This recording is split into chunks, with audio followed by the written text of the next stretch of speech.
In this video, I want to discuss what the current climate looks like for residential assisted living, that combined with it being an election year, and also what the economic state of things are and how things are looking for the future of residential assisted living. So if you're interested, make sure to stick around. What is going on, everyone? I hope you're all doing well. If you're new here, my name is Serge. Welcome to the channel. To all my reoccurring viewers, thank you so much for all the love and support that every single one of you have shown me. And if you have not yet, make sure to go check out the God Made podcast on most streaming platforms. Also, feel free to go check out Legion Assisted Living Academy, where I teach how to start your own facility from A to Z. Also, feel free to check out the documentation package and the Performa template and other additional resources that I have to offer. And if you're interested in booking a one-on-one mentorship call, you could also do that there. And also, if you have not, check out valleyalfventures.com if you are a potential limited partner or an investor looking to invest in this space, or if you're an operator potentially looking to lease a facility here in the state of Arizona. We would love to have a discussion with you. And now that the housekeeping is all done, let's go ahead and jump into the topic of this video. Now, the future of residential assisted living is actually looking a lot brighter than what many probably have even guessed or even know of. And the reason being is because more and more individuals are actually looking for this type of service, and more baby boomers are turning 65 plus every single day. It used to be about 10,000 a day. We're turning 65 plus a day, and that's actually increased now to 12,000 a day. And so that number will continue to increase here in the next 5 to 10 years as time goes on. And another thing to keep in mind with residential assisted living is that the government has realized that these seniors need a lot more support, not just physically, but also financially. So here in the state of Arizona, there has been some things happening with the Medicaid program here where things have been transitioning, and there are things in the grapevine that the Medicaid rates on a per day basis will be increasing 3 to 4% potentially here in the next upcoming year.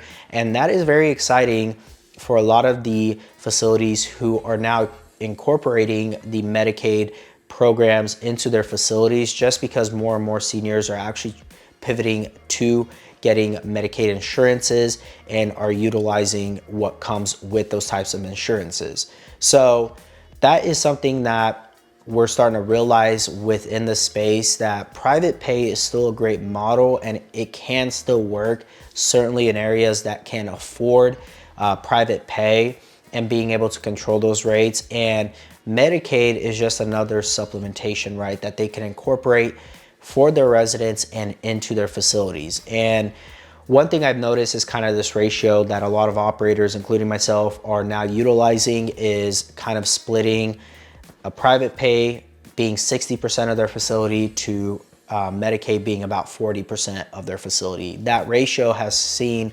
that it's probably the most profitable and is working the best.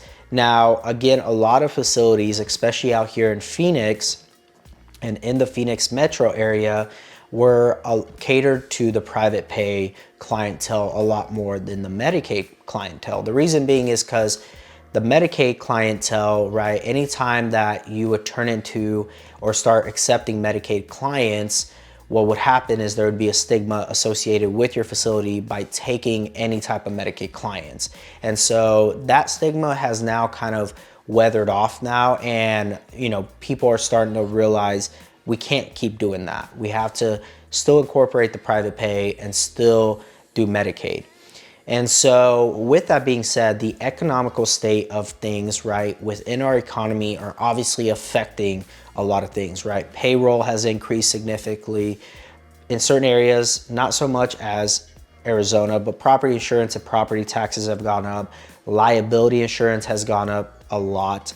And so this is affecting everybody's bottom line. And when you start incorporating these types of costs, it all goes down to the residents and even the customers that you are serving, right, and providing these types of services.